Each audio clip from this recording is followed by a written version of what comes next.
Yeah, great. So I know your time is very tight, and I would like to start with my first question. But I need to say first, I really, really thank you so much for accepting my interview request. And my first question is, I know that I'm sorry, I'm really excited right now. Uh, I know that We Are Domi is very international band. Benjamin and Casper, right? You are from Norway, and Domi, you are half American, half Czech. So how did you decide to create a band as a We Are Domi? Well, so we met in a country where none of us are from, or we met in England. We all studied, or you studied pop, singing I pop, studied performance, and me and Ben studied jazz, bachelor in jazz and performing jazz. Um, and yeah, no, it was more Dominica that since when you're doing music, performing music in college, you need to do a performance, of course. That's all it has. So she asked Ben first if he wanted to join the recital band, as it's called in college. And after that, we figured out that we write tunes that we like, and we worked well together. And of course, since 2016, during that period, we were also in our 20s.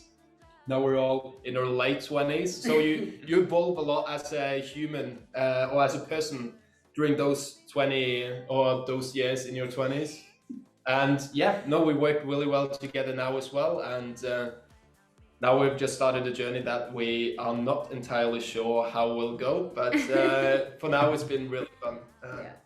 So I heard really things about you. I heard that you were together during the quarantine. You stayed together Yeah. in Prague. So how was these days for you? Oh my god, it was long. So we got oh my goodness. It was well, it wasn't wonderful because of course we got ill, but luckily none of us had a bad what do you call it? Illness? Yeah, like we were all like okay physically, luckily. But our quarantine was actually like 24 days because slowly each of us were getting it. So every time like someone was like almost at the end, someone just got it, and we were like, "Oh my God, we're gonna be locked in this house for 24 days." But we actually lived together in England by choice in the same house. So it wasn't like that crazy for us. Like we're all close friends. We, like I said, we've already lived together, so we know like what it's like who's grumpy in the morning. We know like who needs their coffee. Like we're good. And it was also lucky that we could stay in like my old or like my childhood home, which like had like a garden. So if someone didn't want to be locked inside, they could go into the garden. It was like completely fine, and we were even writing music during that time because luckily no one was struggling too much. So it was fine. Like it was Yeah, good. no, Like I miss it. I miss yeah. it, to be fair. It was really nice. Yeah, so it was like it definitely bonded us. Like, I mean, we were close before as well, but yeah, it was fine. It was That's completely really fine. good. So how did you decide to join national final and represent Czech Republic at Eurovision Song Contest? We played a gig last year, like half a year before the national final, with Lake Malawi, who represented Czech in 2019. Mm-hmm. And we talked to them, and they were just talking about how much fun Eurovision was and how much they just recommended it. They were like, if you get in, you will have such a nice half year going there. And yeah, it got us really excited. So for like around half a year, we had it in the back of our mind. And then like 1.5 months before the final, we got asked to send in some songs, and we sent in 3 songs, and they picked Lights Off, which was awesome. So then we got to take the demo we had of Lights Off and turn it into what it is now, which we did in a weekend with Einar Eriksson, our producer. And yeah, it was really fun, and it turned out great, I think. So yeah. When you won the national final, did they give you any advice for Eurovision?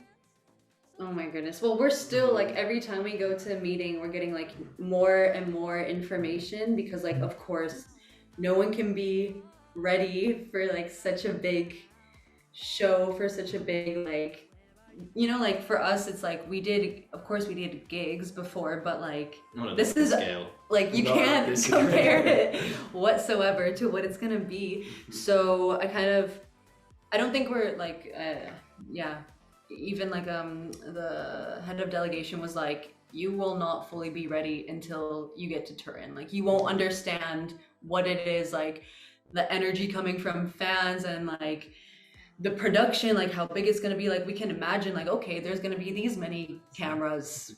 Okay, what does that mean? So we're just kind of taking it in like day by day, but it's like super exciting. The only thing we can do is just prepare ourselves as much as we can up until then, so we don't go there like, oh, I don't really know what I'm gonna do. Like we gotta go there and be like fully confident, like we know what we're doing, and or at least we're gonna kill it, you know. Try to be as confident as we can, because again, like. But if we feel like that 1 week before, like we're gonna kill it, then at least we won't be like. At least my knees won't be like shaking. Oh, they will. They will. My knees will. So, how was the creation process of Lights Off? Could you tell us the story behind the song? Sure. So, do you mean like the message, or do you mean how it was created? Yeah, message. Actually, I asked message. Yeah. Okay. So the song was written like within 3 hours. So it was very like quick, but I kind of feel like whenever we write a song, we kind of have to like have like a first thought. Okay, like is it gonna be about like love, or is it gonna be about I don't know, being confident or whatever? You know, there always needs to be like some kind of a theme, so we can like even feel that in like the chords that we're playing and so on. So this was kind of like I personally was like, okay, I would like to write a song about kind of like not like a scream for help, but kind of like if you're feeling a bit down, which, you know, like we all have that in our lives. It doesn't matter how old or young you are. And it's kind of like asking for help from someone when you're not like feeling your very best or like as confident. Like then the confidence kind of shows in like the second verse, you know, me saying like I'll be a queen and like all that. So there's like hints of that. But it's just kind of like not to be scared to ask for help, whether that's like your boyfriend, your girlfriend, your family, or whatever you believe in, like, or like a god, or spiritually, whatever that person is feeling. So it's kind of like letting it out, you know, and also like dancing and maybe crying at the same time, you know, whatever you're feeling. So that was kind of it. Yeah. So actually, I really wondered, who was the first person to listen this song for the first time? Parents, boyfriend, girlfriend? Who was the lucky one? Well, the final as we're playing it now, or the demo? The final version. Ooh. Maybe Frankie? No, I think I sent it to a friend of mine. I didn't tell you guys because you were like, don't send it to anyone. Don't send it to anyone, but he Ben's said like, it. Yup. So maybe a friend of Ben, since he... Yeah. Got it. A friend of me is Ben. the first one. But the demo version was, since we wrote it in a songwriting camp, and the whole process in that songwriting camp was that you get into a random group every morning, and then you go write all day with this group, and then at 9 p.m. we all meet around like a long table, and we listen to all the songs that were made that day. Yeah. Nice. So I guess those All the other people in the musicians. camp. Yeah. And so that same day, I think we heard Running Out of F in Time and Yasinki by... But no, we didn't hear Yasinki. We didn't? No, it was on the third day. Are you sure? I thought I heard it. Nope. Yeah, because we heard when It she was- was in a group with Amelia. Yeah. Ah, So, yeah, all the 3 songs were made in the same camp at least. yeah. So how was the feeling in the camp? Because you know your competition at the same time. What do you feel Well, like? it Yeah. wasn't really a competition in the camp. We didn't fully know we were writing for Eurovision then, so Yeah.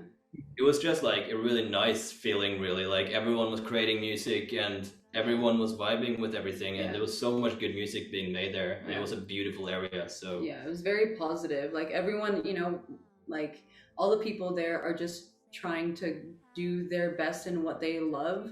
So you could really feel it. There was like a very friendly community of people all just trying to write good music. So it was very positive, very good vibes. All those we were there for 2 days, but it was like a 3-day thing.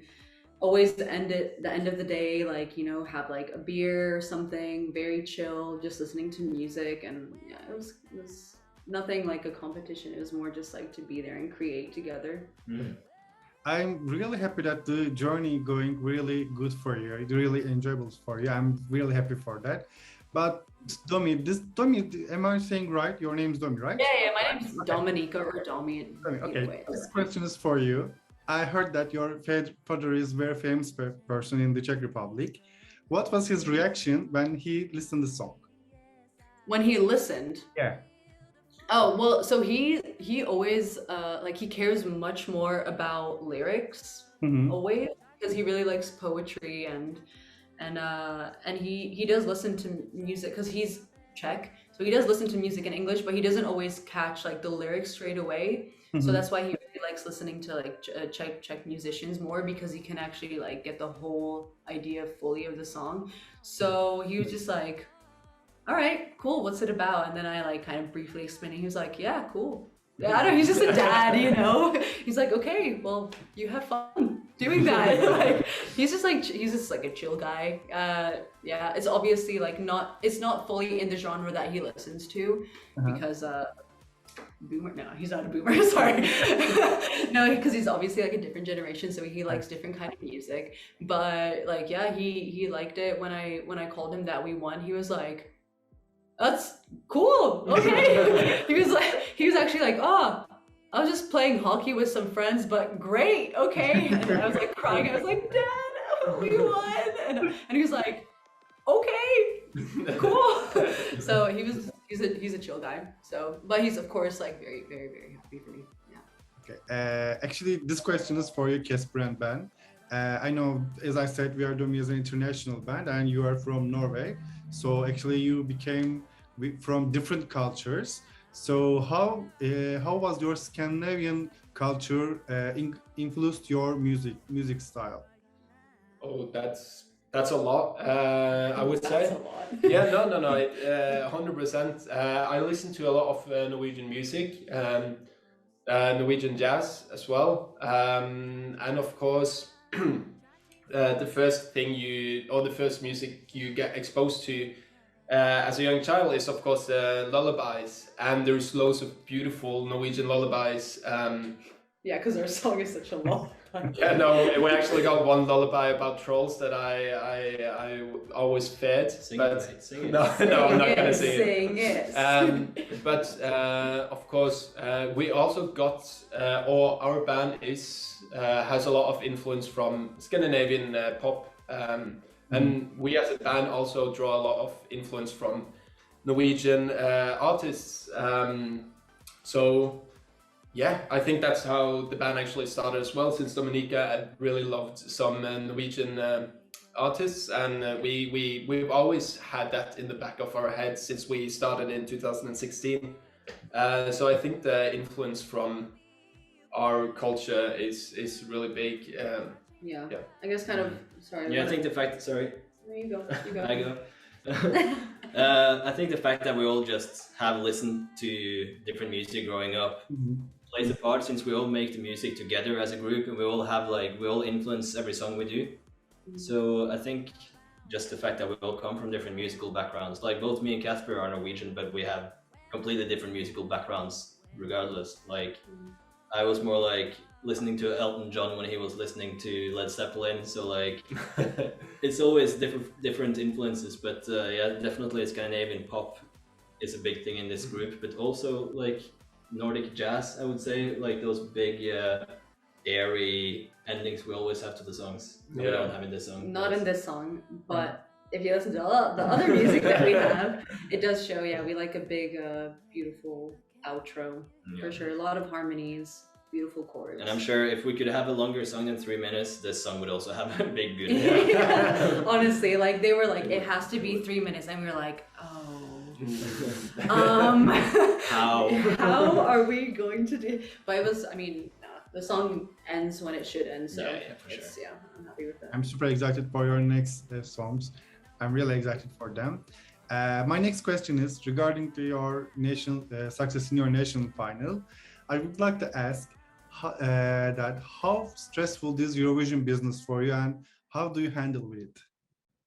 I mean, it's not as, okay, I know that you're saying like, if you're not stressed, then you're not working hard enough. That is my saying. No, but look, it's still January, and we know from the team, they're like, it's still January, but then when it hits like, like the pre-parties and like that happens, that's gonna be like more like March, April, May. So that's when it's gonna get stressful. So right now, I can still have a glass of wine at the end of the day if I need it, but then, I'm gonna have to actually not do that. Not that makes it sound like I have a glass of wine every day. I don't. But like now it's still the beginnings. It is of course a little stressful because I'm thinking about it like every single day, but it's still, the stress is not here yet fully. Well, me, however, I'm super stressed. I'm working from, let's say I get up at like 6:45, and from then on I'm working till 9, and then I got 1 hour of me time, and that I just make sure that I got 8 hours of sleep, since then I function. Get over yourself. No. I'm not stressed since I get my sleep, but it's of course loads of work, and we take it really serious. That's true. We want to do as well as we can, and I think the only reason why we actually are in the final is because we actually worked super hard. And I know all the other artists worked really hard as well. They were all really great. They were all deserved to represent Czech Republic, to be fair. But I think the harder we work, the better. I know there is a saying like to make it in the music industry, you need to be lucky, but if you work really hard, it's much more likely that you are lucky. Ooh, so it's wisdom. Thank you. No, so I believe in as long as we work hard, it's stressful. It's of course it's lots of thoughts, but it's manageable for now. For now. For now. So you should give him a glass of wine because I guess his needs. So you know that Eurovision is more than a song contest these days because it's became a show business, and I'm really excited about your staging because when I listened to your song for the first time in my reaction video, I said that I can imagine this song in Eurovision stage, colors, pyros, neon lights. I can imagine your song like this kind staging. What do you plan for your Eurovision stage? It's hard to say. We had the first meeting last week about how we want to stage it. So at this point, we're just brainstorming really. Like we really like how it looked as well, but we're gonna go through doing the same but bigger, but also do the exact opposite. We're gonna like think about as many options as possible, and then we're gonna settle in the end, I think, about what we are comfortable with, what we think is sick, and what the team thinks is sick as well. Yeah, but we're also listening to what the fans are saying, because of course they know their stuff. Like they know what's up, they know what they want to see in Eurovision, and of course like without the fans we wouldn't be where we are now. So like of course we are like seeing all the comments, and it's super interesting to see that like I kind of feel like we're on the same wavelength in what they want to see. So that's really cool.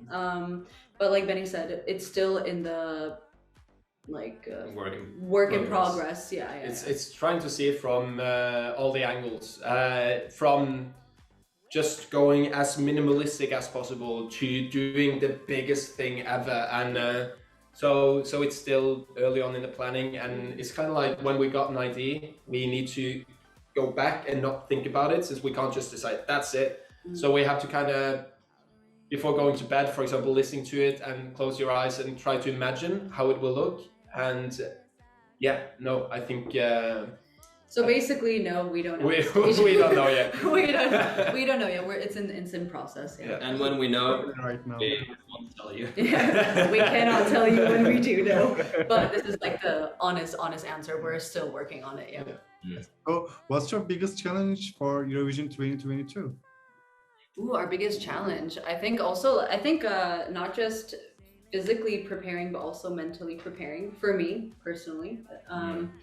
And just like really enjoying every single moment, which I don't know what those moments will be because I don't think I can imagine that yet. But yeah, I think preparing mentally as much as I can, and of course for me personally, making sure I'm healthy, like my voice is healthy, I sound the best that I can sound, of course, because people want to hear that big where are you now? I can't, my voice can't crack on that. That's not gonna be okay. So of course, if I'm like mentally like confident, then I can sing my heart out and enjoy it as well. So for me, that's important.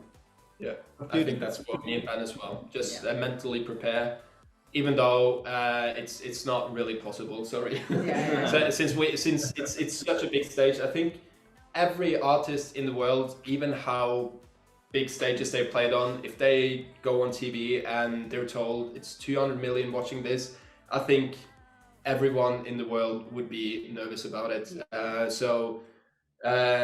If those really experienced, that has played arenas on arenas on arenas, gets nervous before that, I promise we will be super nervous about it as well. Yeah. But it's good. I don't want to go on that stage and not be nervous, since I really want to do my best. And being nervous before you go on stage is super important, since that just means that you are sharp, you're focused, and you're gonna do it the best you can. Yeah. I see.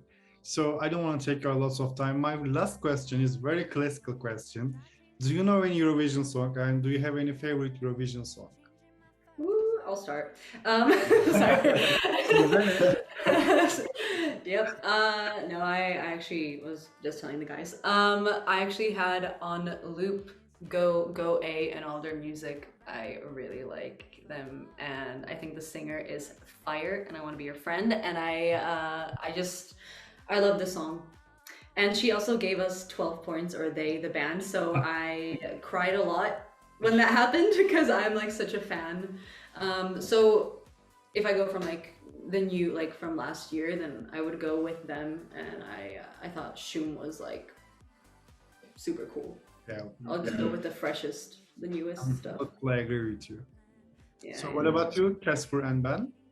Like a full time or last year? Full time. I'll say Euphoria this time. It changes every year. Same year. Yeah, I love Euphoria. It's such a great song. Yeah. I grew up with ABBA, so I have to go super old school and say Waterloo by ABBA. Nice. Yeah. There's Casper at age, I don't know, -10, just sitting there voting like, I love this song. Yeah. Nice. Yeah. What's your favorite?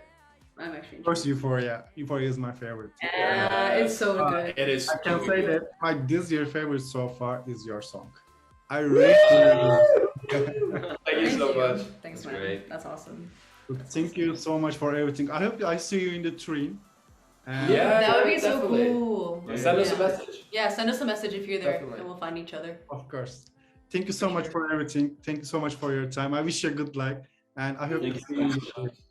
Bye bye. Nice to meet you. Bye. Bye-bye. Nice meeting you.